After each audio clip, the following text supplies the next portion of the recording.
TED Books and Simon & Schuster Audio present The Great Questions of Tomorrow by David Rothkopf. Read by the author.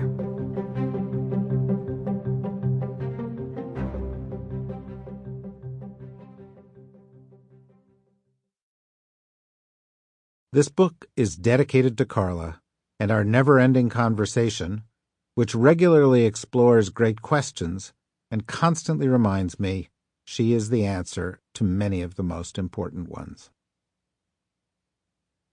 Introduction. If I had an hour to solve a problem and my life depended on it, I would use the first 55 minutes determining the proper question to ask. For once I know the proper question, I could solve the problem in less than 5 minutes. Attributed to Albert Einstein. When I was 17 years old, I watched a documentary on nuclear winter that described the imagined aftermath of World War III.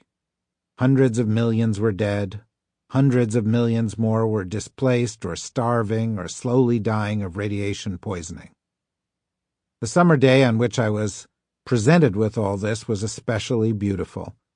Nonetheless, the film had left me in a kind of a fog, shocked by the enormity of what seemed a plausibly imminent and horrific future for all mankind.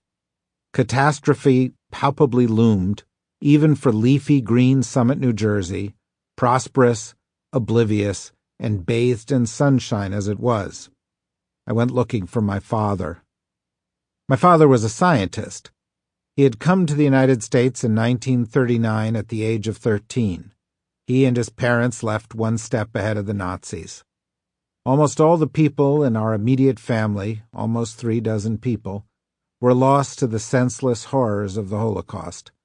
5 years after my father arrived, he was in the U.S. Army on his way back to Europe. There he would command artillery batteries and later embark on a journey to find the traces of lost relatives amid the desolation of the recently liberated concentration camps. You would have thought that enduring such a horror, growing up in fear in Nazi-controlled Austria, seeing his father dragged off on Kristallnacht, fighting in the bloodiest war in the history of mankind, adjusting to life after loss and dislocation in a new and unfamiliar country, would have produced a certain grimness in my father, perhaps even pessimism. It did not. That does not mean he forgot what had happened. Every year on the Sample complete. Ready to continue?